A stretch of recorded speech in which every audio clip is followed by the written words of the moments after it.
Everyone was shocked.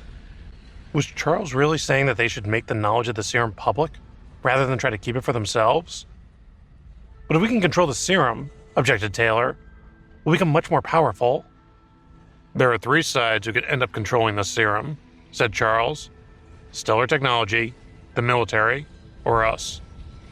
Please enlighten me. How do you expect us to wrestle control of the serum from not just Stellar Technology, but the military too? Taylor opened his mouth, but couldn't think of an answer. He knew, of course, the risks they would face if the Dawn Alliance took full control of the serum. But he also understood that if the Alliance could somehow destroy the other two powers, they would become unstoppable. For now, though, it was clear that was impossible, and they had to focus on stopping Stellar Technology from monopolizing the use of the serum. Charles turned to Greg, who had been silent the whole time. When we're ready, I'll ask you to spread the news, he said. But before you do that, we'll try our best to slow Stellar Technology down. Of course, said Greg, and then he left with his men to prepare. He knew that time was of the essence, so he wanted to make sure that everything would be ready for when Charles gave the signal. Watching Greg leave, the Alliance members felt disappointed. They knew that they would never have the strength to defeat the entire military and take control of the serum even if they wanted to. Once he had gone, Charles said to the newer members, Until we grow stronger, we'll need all the help the military can give us. I hope you understand. I know, said Mark. You're doing your best to save as many lives as you can. If the reinforcements hadn't known better, they might have thought Charles's refusal to take on the military was because he was scared of fighting them. But after seeing the way that he had led the charge the night before, they had no doubts about his courage. After the meeting, the Alliance leaders left to organize their forces. Following the previous night's battle, Stellar Technology needed to allow the majority of its army to recover, in particular to give its paranormals a chance to rest. It would have been too costly for them to use medicinal crystal cores to recharge quickly, and considering that they weren't in a great hurry, it made sense to allow them to recover naturally. While its main army rested, Stellar Technology sent some of its soldiers into Alliance territory. Olivia and her soldiers quickly counterattacked, taking down more than 1,000 enemy troops. There was no benefit in taking any prisoners, as the area was already occupied by the Alliance, so they attacked to kill. The Alliance's knowledge of the area, combined with the military's defensive measures, made it easy to defend against these invaders, and they had set off fireworks as a distraction as well. As the Stellar Technology forces tried to enter the area, the Alliance soldiers easily ambushed them from behind, killing more than 1,000 of them. At 4 in the afternoon, the sky turned dark. Charles gathered his people around him and began to delegate tasks. Lena, Alice, Zach, he said. Help Anthony and the others to defend the front. Don't worry too much about their angle of attack. They won't be able to attack from their current position for a while. You're all good at long-range combat, so you shouldn't have any problems. Meanwhile, Kevin, Miranda, and I will sneak behind the enemy to harass them. That sounds dangerous, said Lena. Charles turned to her. Who are you worried about? He asked. She glanced shyly at Kevin before turning her gaze to the ground, blushing. Kevin didn't appear to notice, but Charles felt a little helpless to see his sister reveal her feelings this way. He remembered that Harper had told him of how Kevin had saved her and the others before they had arrived at the fortress. He wondered if Lena was thinking about this too. Don't worry, he said to her. If I wasn't confident we'd succeed, I wouldn't bring anyone along with me. It's only when I go alone that you should start worrying. Strangely, this put everyone at ease. It was a kind of logic that could only be applied to Charles, but they could still find comfort in it. The news about the serum is already out there, said Charles, and even more people will know when the military spreads it further. Soon, everyone will know that Stellar Technology is using the serum to control people and subject them to their awful experiments. Of course, many will already have seen it with their own eyes. This means that we don't need to worry about controlling public opinion. The people will naturally turn against Stellar Technology anyway. All we need to focus on is winning this war. Miranda looked uncertain. How much threat can the three of us really pose behind enemy lines? She asked. Everyone had seen how bravely she had fought against the bugs, so they knew she wasn't asking because she was scared. Her reason for asking was simply that she wasn't sure how much of an effect such a small group of them could have. War isn't simply a matter of facing the enemy on the battlefield, said Charles. We need to weaken Stellar Technology at every chance. If we can cut off its food supplies, we'll stand a much greater chance when it comes to the actual fighting. Kevin nodded thoughtfully. I can see why you waited behind the city walls for so long, he said. You were forcing them to use up their supplies. Stellar Technology didn't plan this war to go on this long, said Charles, which means they can't have much food left. They didn't expect they'd have to defend themselves like this. Their entire supplies were loaded onto just a few heavy trucks. As long as we can target those, we'll be able to cut off their food source. They might outnumber us, but a larger army starved of food won't be much of a match against a well-fed force like ours, even though we're smaller. Miranda nodded. Then let's go, she said. Charles placed a hand on her shoulder. Don't be too hasty. They'll have lots of guards around their trucks. If we wait until their mealtime, we'll stand a better chance. Then he turned to Alice and Zach and said, while we're on our mission, your job will be to stay on the city walls, giving us cover and distracting the enemy.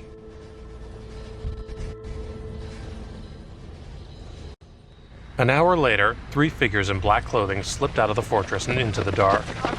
Ned had fallen completely by this point, so they went unnoticed. Charles had chosen Kevin and Miranda to accompany him because he knew they were experts in close combat. Their speed and fighting ability were forces to be reckoned with. Few enemies would be able to escape their attack, and Charles knew that as long as he made sure to cover the rear, there was little chance of them coming to any harm. The 3 of them made quick work of sneaking around the Stellar Technology camp without alerting anybody. At the very rear of the camp, they came across the trucks storing the food, with some soldiers eating dinner nearby. The Alliance members' hearing was so sufficiently honed that they could make out the soldiers' conversation. I'm sick of this waiting around, one soldier said. When are we going to finish this fight? That's right, said another. Did you hear their fireworks earlier on? Why aren't we breaking in while they're busy partying? If I'd been in charge, we'd have broken through a long time ago, said a third. If you're so smart, asked the second soldier, why don't you take your plan to the commander? Forget it, said the third. The Stellar Technology Army was full of soldiers like these, who liked to act as armchair generals, even though they didn't know the first thing about military command. The one thing they were sure of was that their commanders' tactics were foolish. Of course, these tactics often led to failure. It would take a remarkable general indeed to carry out a plan to fruition, in spite of the limitations posed by scant resources, a lack of intelligence, failures of communication, and the difficulty of getting a bird's-eye view of the battlefield. The issue of scarce resources was perhaps the most crucial. In the past, great generals had fallen once their food had been used up, while mediocre commanders had thrived thanks to bountiful supplies alone. One of the female prisoners cried out. Probably just wanting attention, said the first soldier. Yeah, said the second. You'd think they'd be grateful. We've probably given them more to eat than they've seen in a long time. Who's going to check on them? Asked the first. I'm done in, said the third. I say we let them suffer. The soldiers chuckled. I prefer when they're complaining, said the second soldier. Makes me feel a bit better about this mess we're in. You're not wrong, said the first. When we break down the Alliance's walls, I wouldn't mind capturing a few more. The group of soldiers burst into laughter. Behind their cover, Charles held Miranda back. He could feel that she was ready to charge on the soldiers. There's no point in fighting them now, he whispered. She took a deep breath to calm down. You're right, she said. The soldiers carried on their discussion of how best to torment the prisoners. It was a way of bringing them together, especially those among them who had little military experience. It allowed them to vent their nervous tension, making sure they would be more focused on the battlefield. Although Miranda had overheard this kind of conversation before, it was difficult for her to rein in her impulse to show these scumbags a lesson. As long as we stick to the plan, said Kevin, we won't just take down these pigs, but the whole army. His words struck Miranda as a little idealistic at this early stage, but they helped to calm her further. We'll only have one chance to cut off their food, said Charles.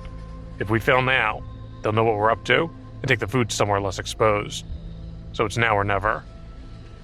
A few more soldiers approached the trucks where the food was stored. Check the supplies, one of them shouted. The soldier in charge of guarding one of the trucks nodded and opened the door. Charles watched as one of the new soldiers took a bag of fruit and hid it under his coat. He saw that the soldiers guarding the trucks had noticed this, but had turned a blind eye. This gave Charles a new idea. In this new world, fruit and other perishable items rotted easily. They were difficult to obtain, and as a result, highly valuable. It was clear that the soldier had stolen the bag of fruit in order to curry favor with one of his higher-ups. The military was in such a state of disorder that this kind of corruption was widespread. While this scene had been playing out, Charles, Miranda, and Kevin had changed from their black clothes into Stellar Technology uniforms. When the soldiers who had arrived to check on the supplies left in the direction of the front line, Charles turned to the others and said, "Follow my lead." They followed him out of their cover and in the direction of the truck. "Hey, what are you doing?" called out one of the officers, stepping in front of them with some of his soldiers. "You're not supposed to be here." He looked the three of them up and down before resting his eyes on Miranda. Although it was dark, he was distracted by her appearance and stalled. Catching the look in his eyes, Miranda's anger surged back up. She was about to lunge forward, but Charles grabbed her arm. She turned to him and was stunned to see a faint aura emanating from his body as he channeled his divine might. The aura slowly expanded out toward the officer. When it reached the officer, he gasped for breath, as though a great weight was crushing him. He frowned and spluttered, not quite understanding what was happening. "Sorry, sir," said Charles. "What did you say?" He knew that if he was going to get past the officer's questioning, he would need to be as vague as possible, as the more he said, the more likely he would make a mistake. Meanwhile, his aura continued to press against the officer's chest, leaving him shivering and struggling for breath, as though he had plunged into an icy pool. Through gritted teeth, the officer said to Charles, "My apologies, sir. I didn't realize these people were under your command." Although he didn't understand what was happening, and certainly didn't know who Charles was, Charles's divine might ability had convinced him that Charles was an authority figure. "Next time, think before barking an order," said Charles. "Not everyone here is a lackey you can just shove around." "You're right, sir," said the officer, bowing his head. "Of course." "No wonder we haven't conquered that fortress if these are the idiots we're working with," said Charles to Miranda and Kevin, still acting as the officer's superior. "Bring me to the front lines, and let's see if I can bring down that energy shield." The officer's mind raced, trying to join the dots. It was clear to him that Charles, who held a strange spell over him, had come to help them destroy the energy shield that had been holding back Stellar Technology's advance for such a long time. Although the officer hadn't been given any news of this new plan, he didn't find this particularly strange. The fighting between the paranormals at the front line had been fierce, but they hadn't managed to break through the shield. Nevertheless, they hadn't yet launched a direct attack on the shield itself. It was as though the soldiers at the front had been waiting for something. And now along came this big shot flanked by his two cronies, appearing to confirm the officer's suspicion that all this time they'd been waiting for some experts from the company headquarters to help them break the shield. He nodded and said, "Of course, sir. Right this way." Then he shouted to his subordinates, "Lead the way for them!" Of course, he had some doubts about whether these strange new figures really were on his side, but he quickly cast aside any hesitations. After all, they were going to the front line, where there were more than 2,000 level 3 and level 4 paranormals available to protect him if things went awry. He thought that if Charles and his group were the enemy, they would hardly dare to be led so deep into such a place. And even if the trio did turn out to be enemies, the paranormals would make short work of them. "I'm hungry," Miranda said to Charles, in a tone that was hushed, but clearly intended to be heard by the officer. "Can we eat something first?" Charles glared at her. "Military orders are as immovable as mountains. If you want to eat, you can do so when we're finished." "But I'm hungry," she repeated, shifting to a slightly more pleading tone. "And I said no," said Charles, still playing the brash army general. "Do my words mean nothing to you?" The officer and his soldier glanced at one another, shaking their heads. They couldn't believe that someone as high-ranking as Charles seemed to be would let one of his subordinates speak to him so disrespectfully. "It's not like eating will take up much time," said Miranda, still playing her part. "Yeah," chimed in Kevin. "It must be dinner time by now." "We just finished dinner," said one of the soldiers. "But we still have some," the officer cleared his throat, interrupting him. "Although our men have already eaten, we still have some fruit in the truck," he said. "We can offer you some if you'd like." Then he turned to the soldier who had spoken up. "You think it's suitable to offer our leftovers to these superiors?" Make a fool of yourself all you want, but don't drag us down with you." "You have fruit?" asked Miranda, feigning amazement. "I haven't had fruit in so long. Only dry meat day after day." "They don't give you anything better at the lab?" asked Kevin. "They almost tricked me into eating some fruit," said Miranda, "but it was mutated stuff they were testing on the paranormals. I almost fell for it. Since then, I haven't eaten anything those scientists have offered me." This exchange was enough to convince the officer that they really had come from the Stellar Technology headquarters. He had heard of soldiers who had disappeared, captured by the lab technicians to become test subjects.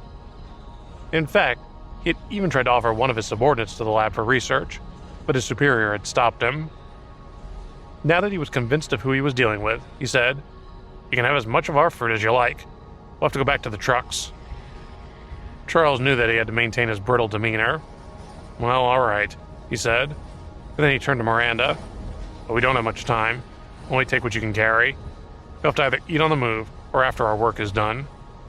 "I'm sure we could take a few minutes out of our duties," said Kevin. "Yes," said the officer, eager to please.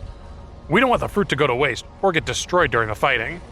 I can't think of a better use for it than to be enjoyed by you fine people. So please, take as long as you like. We'll be happy to wait." Charles pretended to hesitate. "Very well," he said, "but don't waste too much time."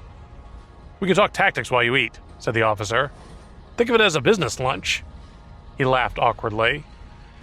He was now completely fixated on pleasing these important visitors, knowing that any favor or compliment he paid now might be remembered and rewarded somewhere down the line. He thought that if he played his cards right, perhaps even a promotion would be on the horizon. Miranda followed the soldiers to the food truck. At this point, though, she made the first misstep in her grand illusion. When they arrived back at the truck, she forgot to pretend to look around. Instead, she went straight for the food, revealing she had known where it was all along. Fortunately, the soldiers weren't very attentive. Besides, they were so sold on the performance that they wouldn't have dared to ask any questions anyway. In total, there were 12 trucks loaded with food, enough to feed more than 20,000 soldiers.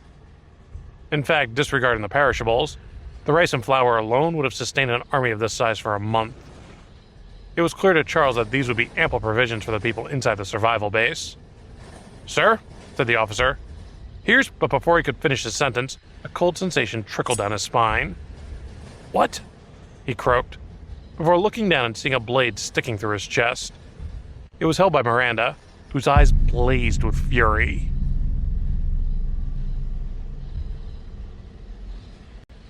Although Stellar Technology possessed a great deal of high-tech equipment, they had yet to develop a defensive capability at the military level. After all, they were a civilian organization and not a regular army. Besides, even if they had been a regular army, they would still have faced situations where their food was stolen or destroyed. Their food situation amounted to an unsolvable problem. If they defended their food with a large enough troop of soldiers to constitute a major deterrence, it would mean taking those soldiers from the front line. And by sending those soldiers to the front line, of course, they left their stores of food open to interception. In either case, the location of their food trucks was hardly very far from their core forces, and they had many battle formations positioned around the area. Because of this, they hadn't expected that anybody would attempt to attack their supplies. And yet, now this group of 3 people had done exactly that.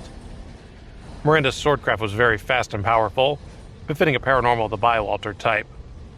The blood-drinking sword was almost a natural extension of her body, which meant that she was able to throw energy behind each thrust far higher than any normal fighter. The sword tore through the group of soldiers, taking more than a dozen lives in a matter of seconds. After each enemy went down, she moved immediately on to the next.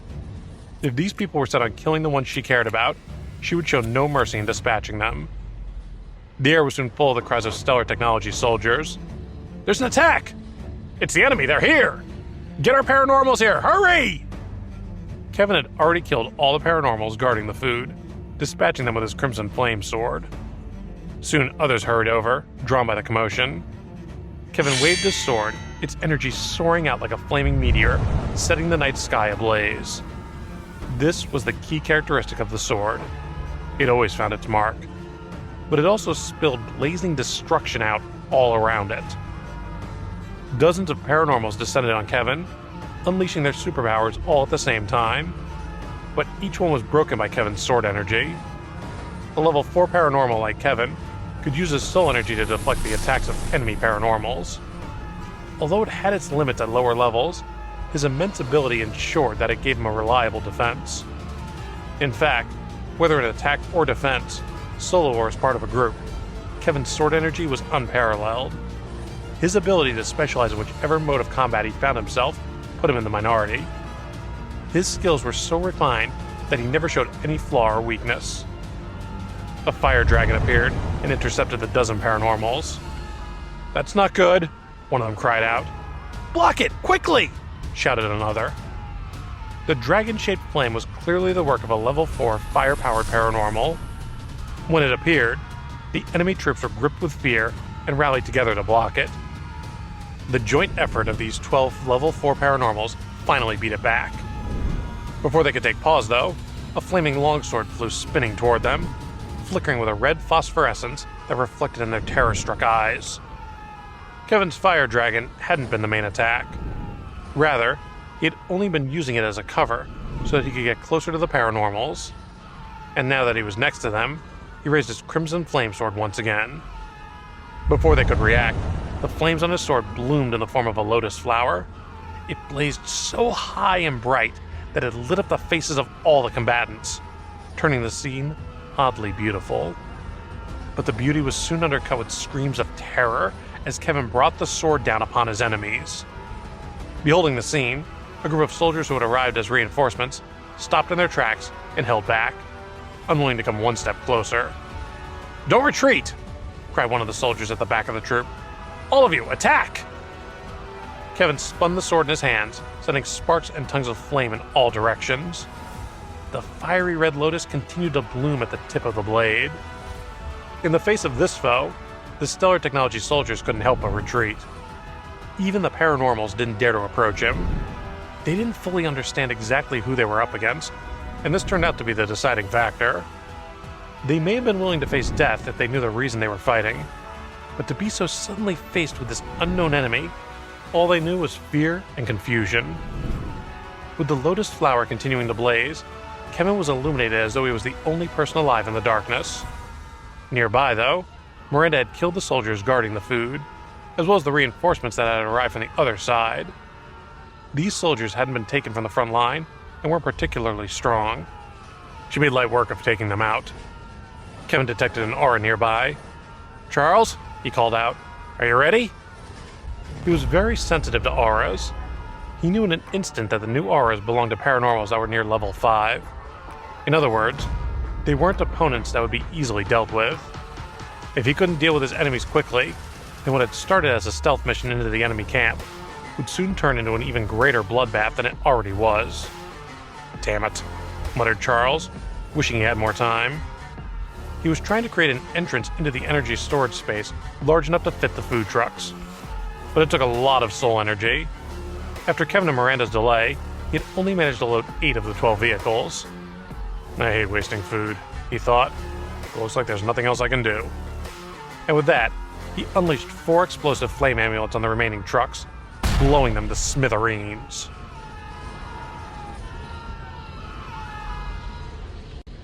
When the remaining trucks burst into flames, the surviving soldiers cried out in panic. "They burned our food! It was meant to last us for days! Put out the fire, hurry! Save the food!" Charles turned to Kevin and Miranda and called, "Run!" They turned to him and quickly followed him out of the area. They had taken down so many of the Stellar Technology soldiers and had terrified most of the rest of them, so they didn't encounter much in the way of resistance on their escape. Nevertheless, a small troop of 20 soldiers tried to block their way, emboldened by a few water-powered paranormals behind them. Charles made light work of them, casting explosive flame amulets at them, engulfing them in even more destruction. A few high-ranking Stellar Technology officers arrived at the debris of the trucks. By this point, almost all the remaining food had been burnt to cinders. "You idiots can't even look after a bunch of fruit!" barked one of them. "Useless!" "You were only up against 3 people," snapped another. 3! The soldiers lowered their heads in shame. There was no way they could dodge the blame on this one. They were mortified. "Go after those scumbags," the first officer said. And don't come back until you've caught them." "But," muttered one of the soldiers, before the officer smacked the back of his head. "I seem to remember there were 12 trucks," he said, "and now I only see 4. Well, what's left of 4, at least? Where do you suppose the other 8 have gone? They didn't drive them away. Seems pretty clear to me that one of them must have hidden them with his powers somehow. And if he's hidden them, that means we can find them." The soldiers nodded, realizing that if they could catch the 3 invaders, they would be able to get their food back. What was just as clear was that if they didn't catch them, they would starve. With the promise of reclaiming the food spurring them on, more than 300 paranormal started to run in a fan formation in the general direction the 3 seemed to have escaped. Their formation would make sure nobody would slip through their net. Charles and the other 2 had escaped on foot. It didn't take long for one team of the paranormals to catch up with them. "Hand over our food," said one of the paranormals at the head of the group. "Yeah," said the leader. "As long as you give back our food, we'll spare your lives." His words had no effect. He couldn't work out why the 3 of them had stopped. Why didn't they continue running? He thought that either they had a death wish, or they were sure they would win the fight. The leader of the paranormals wasn't sure that he wanted to find out which was the truth. Kevin was working out his chances in the fight and had spotted a problem. No matter how many people I'm up against, he thought, if they're all coming from the same direction, only 2 of them will be able to take me on at once. In other words, I only need to think of it as fighting 2 people at a time. If I could beat 2 of them, I could beat all of them. But if they come at me from different directions, that's a different story altogether. With this logic, even a level 5 paranormal could be killed by a level 3 one. After a certain point, to break through your enemy's defense, you only needed numbers on your side. The Neal family's military books covered these things in great detail, but their truth was only revealed when putting them into practice on the battlefield. Luckily for Charles's team, the paranormals were all rushing from one direction. In effect, they were queuing up to die. "If they try any group attacks," said Miranda, "they'll use up a lot of energy. They'll be spreading themselves pretty thin." "It's useful to watch these suckers make such a mess of their attack," said Charles. "Shows us how not to do things when it comes to training our own soldiers." Kevin and Miranda both nodded. As the Alliance members closest to Charles, they would be the ones responsible for training their fighters, so it was important that they paid attention to this kind of thing. They understood that some of the greatest lessons were taught by their enemies' mistakes. Some mistakes, of course, could only be made once in a lifetime. "You guys should have stayed where you were," Charles said to the paranormals, before unleashing a fire dragon and a water dragon at them from the energy storage space. The dragons lunged at the paranormals, followed closely by Charles, swinging his sword of death. With this sword in one hand and a great deal of sword energy in the other, he was an unstoppable force, taking the lives of all the paranormals who stood in his way. Miranda and Kevin weren't to be outdone. They rushed into the fray as fast as they could. With both sides charging at each other, it didn't take long for them to meet. And when they did, the blood-red lotus flower leaped from Kevin's sword, setting the night ablaze once again, while Miranda's blade cut left, right, and center. Together with Charles, they carried on the battle long into the night.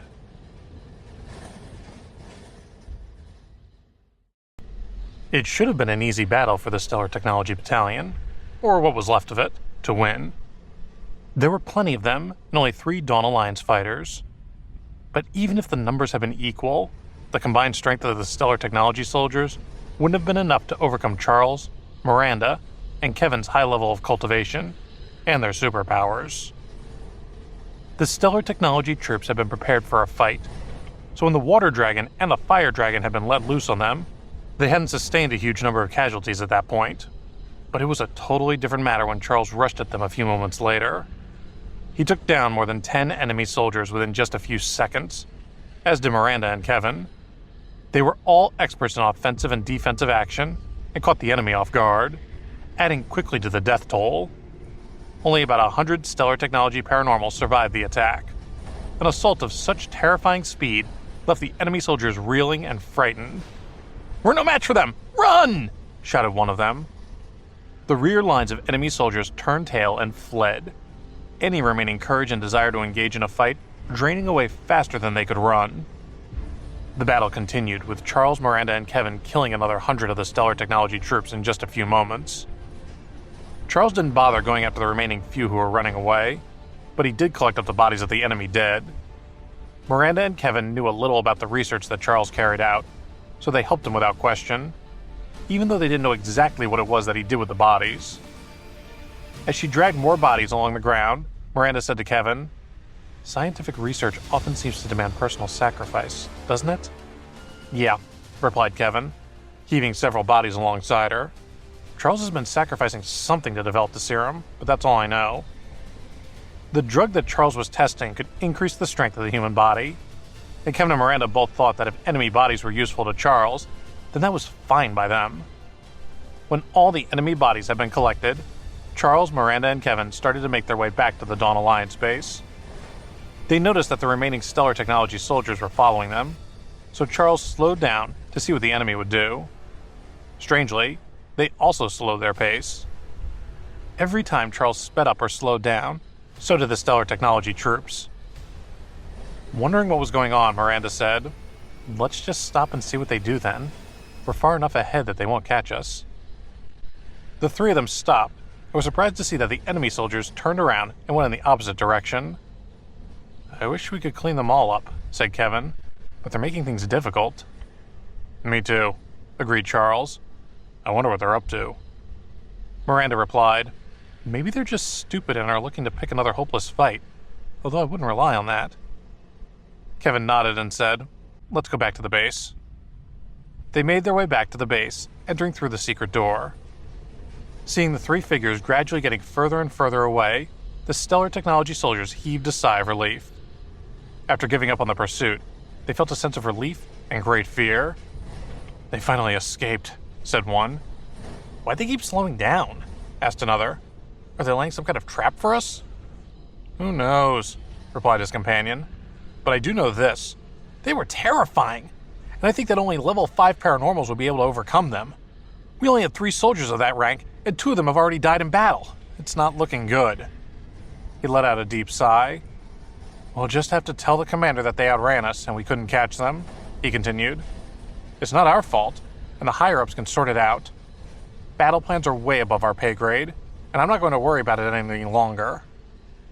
In an organization like Stellar Technology, taking responsibility for mistakes and failures often meant facing dire consequences. Sometimes punishment even included becoming test subjects for biotechnology experiments. The lower ranks instinctively avoided responsibility, but one soldier spoke up saying, "We'll have to take responsibility for this. We should have kept chasing after them. I think we're in for some trouble when we get back to camp." She was more sensible than some of her comrades and knew that they had failed in their duty. She thought, "Surely our bosses will be angry that so many of us have been killed. We've been left severely depleted. Will there be enough of us left to continue the fight?" She was right. When their superior officer saw them returning in such a sorry state, he reprimanded them. Several of the Stellar Technology's senior commanders gathered together to discuss tactics and possible countermeasures, but it seemed as though there was no way to salvage the situation. One commander said, "We have to transport food from headquarters or else we won't be able to hold on at all. If our troops are hungry, they won't have the strength to fight. Even paranormals struggle to maintain their abilities if they're hungry." "It might not be that simple," said another. "We've just received news that headquarters has been surrounded by the Dawn Alliance, and although they haven't yet launched an attack, it'd be too dangerous to try to ship out supplies." When the Dawn Alliance had decided to set itself up as a model of self-protection for civilians, that had reduced the number of soldiers available for military duties. Most of the remaining fighters had been transferred to Hav Butte to suppress rioting and fighting there, but they left some 50,000 Alliance troops to surround Stellar Technology's base, preventing any movement of troops or supplies. One of the Stellar Technology commanders said, "I really don't know how the Dawn Alliance found out about our hideout." Another replied, "There's no point in worrying about that now. We have more immediate problems to deal with.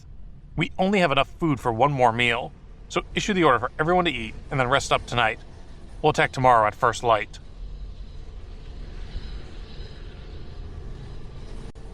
The Dawn Alliance had successfully cut off Stellar Technology's supply route and had hijacked most of their provisions, leaving the company's troops with only enough food for that night. The Stellar Technology commanders knew that if they didn't launch their major attack the next day, they would starve and be in no fit state to fight another battle. While the commanders had been deciding how to deal with the lack of food and the need to fight, Charles, Miranda, and Kevin had arrived back at the Dawn Alliance base. As they were walking across the base, Charles stopped and grabbed Kevin's arm. "What's up?" asked Kevin. "Is everything okay?" asked Miranda, noticing that Charles was clenching and unclenching his fists. Charles said to Kevin as calmly as he could, "I've been waiting for a chance to talk to you about something important, and this is the first time we've been alone and not in the middle of a battle. I want to know what's going on between you and my sister." Miranda was shocked and moved away, but made sure she could still hear what was being said. Kevin replied, "It's just a bit of hero worship. I saved Lena, and now she seems to worship the ground I walk on. It won't last. She'll soon realize that I'm just an ordinary guy." Charles had the urge to punch Kevin, but kept hold of his temper and took a deep breath. "You're sure it's no more than hero worship?" he asked. "And what do you mean it won't last? I hope you're being careful with her feelings." Charles would have hit Kevin there and then, had he not been concerned about what Lena might think of him. But Lena was his kid sister, so he was protective of her, and his instinct was still to smash Kevin to a pulp, especially as he worried that his sister's feelings might be more than just hero worship. Charles said to Kevin, still trying to keep his voice steady, "You need to understand that I won't stand for you messing around with my sister or hurting her feelings. She's young, and if you're not very careful, you and I will have a serious falling out." Kevin's expression remained blank. "Oh, come on, Charles. Lena is a well-behaved young woman. She's sensible, and I told you, she's just got a bad case of hero worship, nothing more. And anyway, feelings aren't always the most important thing in a relationship." Charles began to gather his innate sword energy, and he gritted his teeth. "How do you feel about Lena?" he asked. "Do you want an adult relationship with her, even though she's much younger than you?" Miranda put a hand on his shoulder.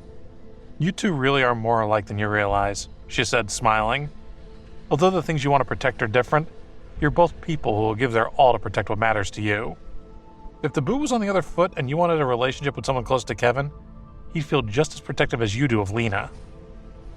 Charles felt his rage draining away as he realized that what Miranda said was true. She was a very wise woman, he thought. She's spot on with that. I am really similar to Kevin. I'd die for my family, and I do feel it's up to me to take care of Lena. Everything I do is to keep my family safe. No matter what the sacrifice, it'd be worth it." Kevin said, "You're right, Miranda, as usual. I'd sacrifice everything, even my own life, to see my dream of a better world come true. Charles and I might have different beliefs, but fundamentally, we're both the same." Kevin was a very competent cultivator. With all his talent and hard work, he could have reached level 5, but he had chosen not to break that most difficult of barriers and had stopped at level 4. He had always felt he had to examine every detail of what it took to reach each level of cultivation in order to reduce the number of casualties among other people working their way up the cultivation levels. Even though it meant sacrificing his own progress, he was happy to do so. Charles knew this and respected Kevin's way of doing things. "Listen, Kevin," said Charles.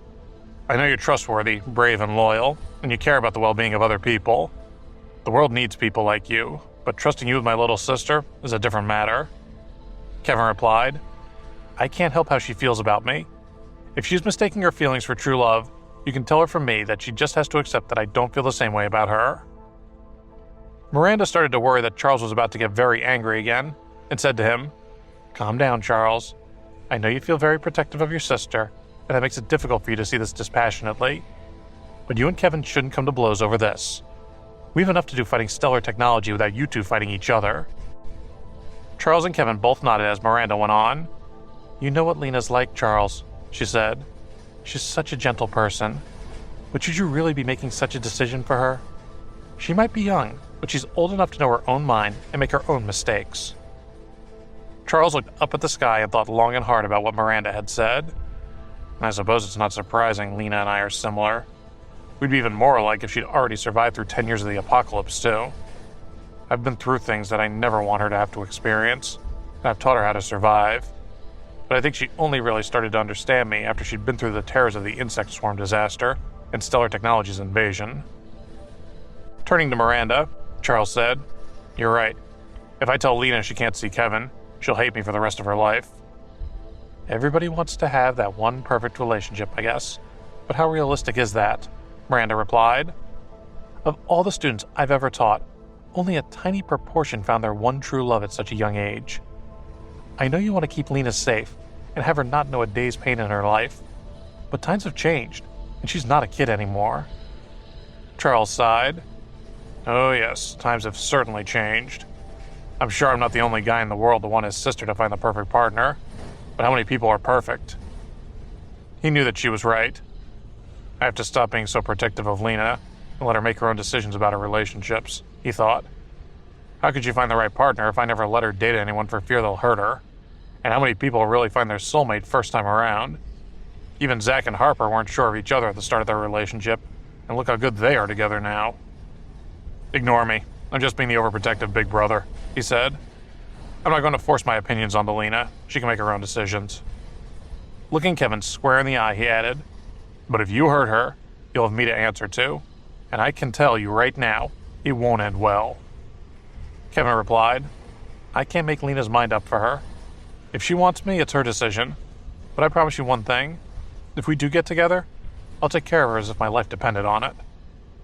Charles smiled and said, Your life will depend on it, my friend. You can be sure of that.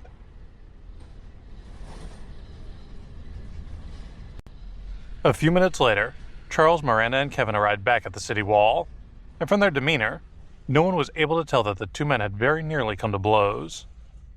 Having pondered Lena's feelings for Kevin a little more, Charles had decided to let nature take its course. It wouldn't be right to try to control Lena's emotions, he thought. If I interfere, she'll just dig her heels in, and I'll have made things worse. She can be so stubborn if she sets her mind on something. If I leave the Kevin situation alone, she'll have nothing to rebel against, and I don't want to risk them eloping.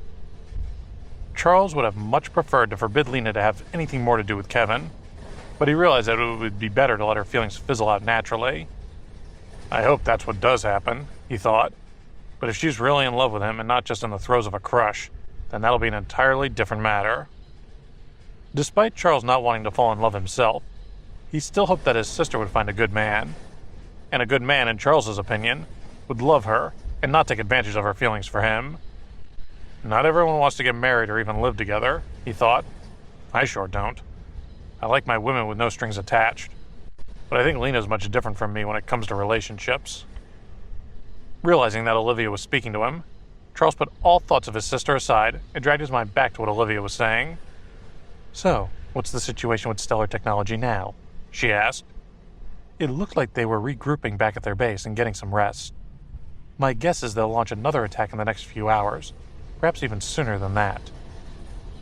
Olivia could see that Charles was tense under his calm facade, even though he, Miranda, and Kevin had already inflicted huge losses on the enemy. She knew him well enough to know that his calmness was just the calm before the storm. He was gearing up for the next battle, and it would be a tremendous fight. Miranda put her hand on her sister's arm and said, The enemy is preparing for one hell of a battle, and we should all rest and ready ourselves too. Olivia asked Charles, What do you think their tactics will be? Their firearms are superior to ours, so they won't use stealth attacks tonight, he replied. They'll attack at first light, all guns blazing. Miranda's right. We should tell our troops to get some rest and be battle-ready before dawn. Olivia nodded and sent out his orders. Her leadership skills had improved considerably over the last few days of training, as she had gained more experience. She was naturally talented, and her progress through the ranks had been rapid. And if anyone doubted her ability, they only had to look at her sister Miranda to see just how high a level she could reach. If I keep training and cultivating, I'll soon be as strong as her, Olivia thought.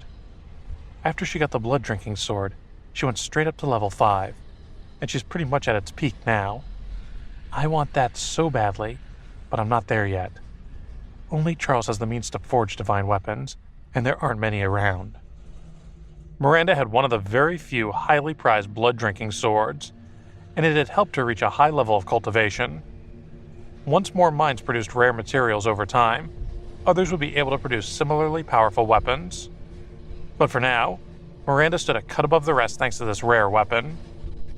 All was quiet at both the Dawn Alliance and the Stellar Technology bases, but it seemed a short night. The next morning, before dawn, A large number of Stellar Technology troops gathered to hear rousing speeches from their commanders to inspire them for the battle ahead. "I believe everyone's heard about what happened last night," one commander said. "Our convoy of vehicles loaded with food was destroyed by Dawn Alliance raiders, and I have to tell you that the meal we all ate last night was our last until we can bring in more supplies. They'll take a few days to arrive, so we can either go out and fight or stay here and starve to death. There's only one path before us. We have to use all our strength to attack the Dawn Alliance to avoid starvation and seize a glorious victory." Looking around at his massed troops, he continued, "Pick up your weapons and engage the enemy with every last drop of your courage, your strength, and your fighting spirit. Defeat is not an option. On to victory!" The troops were furious, and their commander's words had the required effect, as their desire for vengeance and victory over the Dawn Alliance grew by the minute.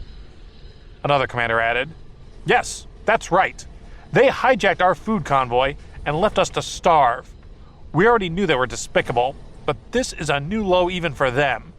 So we'll fight as we've never fought before. We'll kill every last one of them. Death in battle is a glorious end. Death by starvation is not. So we'll charge into battle with everything we've got, and we'll be victorious." Cheering erupted from the Stellar Technology soldiers. They might not be experienced in battle, but their fighting spirit was rising higher than ever before, and shouts of "Victory will be ours!" resounded all around their camp. The commander's words had roused them to readiness, and in a matter of moments, they had become a well-motivated fighting force, ready for action the moment the order was given to attack. At the Dawn Alliance base, Olivia and her lookouts were observing the enemy camp from the city walls. They could sense a cohesion and fighting spirit emanating from their foe that they hadn't seen before. Olivia felt afraid, an unusual feeling for her. Could they withstand another battle with Stellar Technology?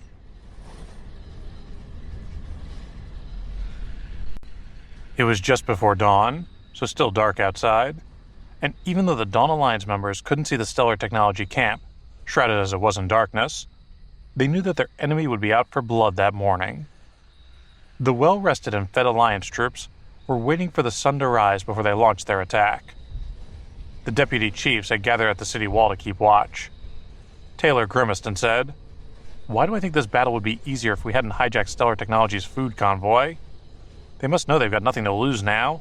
They either die in battle, or they die of starvation. Not much of a choice in my book." Charles joined them, and as they watched him walk across the courtyard with a lightness of foot, they felt more at ease. If he seemed relaxed about the day ahead, they could all feel easier too. It was now almost automatic for them to pick up his mood and to feel safe just knowing he was by their side. A few others joined them, but most of the Dawn Alliance troops were on standby in their quarters. Olivia reported to Charles, "The enemy's morale is likely to be at its peak now. I'm not at all sure we should attack yet. If they're all fired up to fight and don't care whether they live or die, we could be in serious trouble." Alex joined in the conversation. "And don't forget that the energy stored in the energy shield is running very low. It's too risky to fight at the moment. There's not enough left to protect us properly." In the early stages of recruitment to the Dawn Alliance, there hadn't been many paranormals who had joined. Even though recruitment had been hugely successful in terms of numbers, most of their troops hadn't been able to awaken. It had already been some time since the apocalypse, and anyone who hadn't yet awakened had missed their chance. They wouldn't be able to awaken now. It was too late. So the Dawn Alliance was at something of a disadvantage in having relatively few paranormals. As the deputy chiefs discussed this, Olivia said, "We used to be able to rely on our energy reserves to fight, but things are different now. As time has gone on, our soul energy has been depleted. I'm worried that if we start a battle now, with our own reserves low and the energy shield depleted, we'll have a major struggle on our hands." Charles replied, "Stellar Technology is at their peak of fitness and readiness now. There's only one way to go from the top, downward. So we just have to survive the first round of fighting, and the morale and energy levels will plummet. As long as we can just hold on for one day of battle, we'll defeat them. We're much more experienced than they are, we're better prepared, and we can eat at the end of the day. They can't. Their situation is pretty desperate." "That's a very risky tactic," Olivia said. "If we can't defeat them as quickly as you think we will, what then? Our troops will have barely any stamina left, and neither will the energy shield." "Yes, it's risky, he replied. All warfare is risky, but think about it. The enemy is facing a double disadvantage. They'll be starting the battle hungry, and so will tire more quickly. Hunger and fatigue will weaken them fast, so that's why it's the first round of attacks that are crucial. If we gain the advantage then, we'll win. Kevin said, I'll happily lead my battalion out first. They'll follow my lead even to death. They're not a proper suicide squad, but I know they'll risk their lives on my orders. When Kevin had recruited his troops, he had promised that the Dawn Alliance would take care of their families, especially their children, if they died in battle. He knew that he had their loyalty, that they would die for him. Some of his recruits had doubted his word at first, because they knew that only someone right at the top of the Alliance could make a promise like that. But they soon realized that Kevin was up there with Charles in terms of seniority, and that they could rely on his word. But Kevin's soldiers were worried about their families nevertheless. Could Kevin really be sure that the Alliance would look after those they left behind? Kevin continued, You know I'm from an ancient martial family. We have methods of brainwashing our subordinates to maintain their loyalty. Asking my troops to lead the charge into battle would be an honor, not a problem. But Charles replied, It'd be a waste if your troops were to be exhausted in the first wave of the fighting. They're highly trained, and I don't want to sacrifice them. We have plenty of junior ranks who can take the brunt of the first wave. And anyway, I'm not expecting that we'll have to take much in the way of losses. Miranda was surprised and asked, What do you mean? Have you got something hidden up your sleeve? Charles pointed at the military bunkers around them and said, Do you know why I had these put in place? Miranda replied, Yes, of course, we all know. They're there in case the energy shield is breached during the battle. The machine gun positions will cover our defenses, and the trenches will make it much more difficult for the enemy to advance. Charles asked, But will they deter level 2 paranormals? The deputy chiefs paled at what he had said. Most Stellar Technology troops were level 2 paranormals. There were very few level 1s left, and everyone knew that level 2 paranormals' bodily strength was twice that of ordinary people. The cultivation techniques used by level 2 paranormals resulted in great combat strength and athleticism, so such small trenches would be little use against them. Perhaps they weren't as well defended as they had assumed. So what do you suggest we do, Charles? Asked Olivia. What's your plan? Things had changed so quickly since the start of the new era, and Olivia hadn't thought about whether their trenches were wide enough to deter level 2 and higher paranormals. But seeing Charles's calm expression, her anxiety melted away. Do you know what's actually inside the bunkers? He said. They're not just defensive. As he spoke, he drew a map in the dust on the ground. We are here at the light door, he continued, pointing. Beside the light door, the wind door, and the fire door.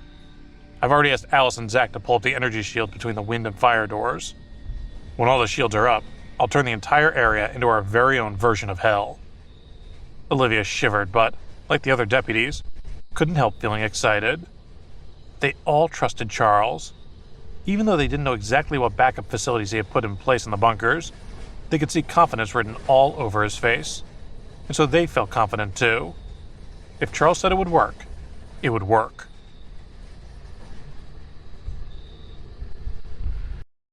Just before dawn, the Dawn Alliance deputy chiefs ordered all their troops to muster in the bunkers behind the light gate.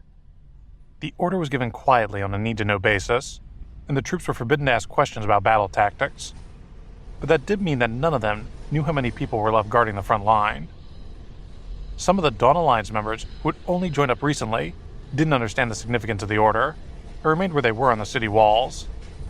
Idiots, Charles thought. They'll soon learn that an order is an order and must be obeyed. He didn't send out the order again. He just let them stay where they were unprotected. I need sunbait for the enemy, he thought, and their stupidity will help my plan along very nicely. As day dawned and the sky brightened, the Stellar Technology commanders launched their attack. Charge! They shouted.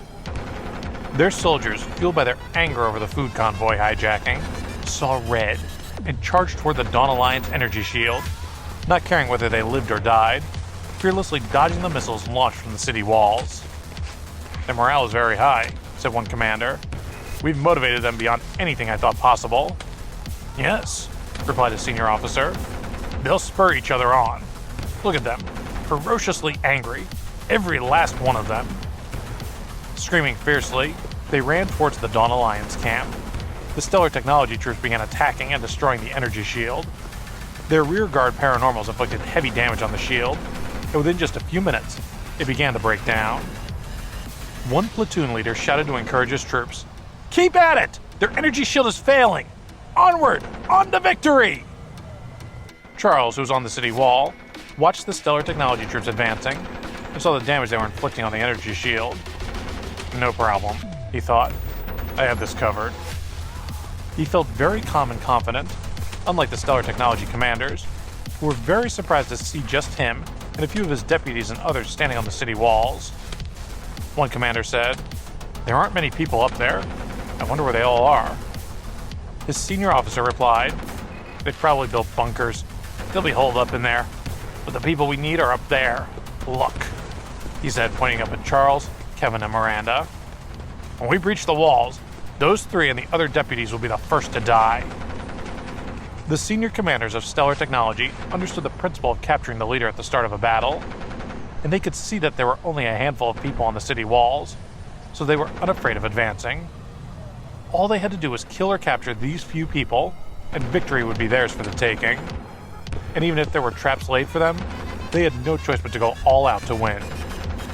The sound of shattering glass ran through the air as the energy shield exhausted its final store of energy, part of it breaking into a myriad tiny fragments and dissipating into the air. As it did so, a battalion of Earth-powered troops pushed against the towering city walls, and the walls crumbled and fell to the ground as a pile of stones. Some troops were injured, but the Stellar Technology soldiers were tough, and they pushed onward. "Charge!" came the cry. The Stellar Technology troops' morale was at an all-time high as they ran into the Dawn Alliance's territory. But then, the ground caved in beneath them, and more than 100 soldiers in their front line were caught off guard and fell into a deep trench filled with thorns. Their comrades didn't stop to help them, and only a small number survived the fall. But the commanders felt that 100 or so losses were easy enough to bear. As the rear lines of troops pushed forward, more and more Stellar Technology troops fell helplessly into the trenches. Those who could jump over the first trench fell into the next one, and the commanders cursed the Dawn Alliance for their cunning traps. One commander said, "They're evil. They have no morals." "Are our biotechnology experiments moral?" his senior officer replied. "Are we any better than them?" "Of course we are," said the commander. "Any more talk like that, and it won't just be the Dawn Alliance who I'll kill." As the enemy continued to fall into the trenches, Charles and his deputies began to retreat, and Anthony summoned some dark creatures to guard the rear of their lines. Charles knew very well that he was using himself as bait, as well as the others. "They'll focus on capturing me," he thought. "Run," he shouted to the others. "It's me they're after. Get yourselves under cover." The Stellar Technology troops knew there was a bounty on Charles's head, and many of the paranormals joined together to hunt down Charles and his deputies. Their experience of the previous night's fight had taught them which formation to use, but they lacked speed, and Charles was very fast. Were it not for Charles, who kept stopping to save his team and help other people, the Stellar Technology paranormals would have seen him for dead. As he ran toward the gap between the wind door and the back door, Charles signaled to Alice and Zach. They quickly pulled up what remained of the energy shield, but just as it was rising, a violent explosion sounded behind Charles, and the energy shield became a sea of fire.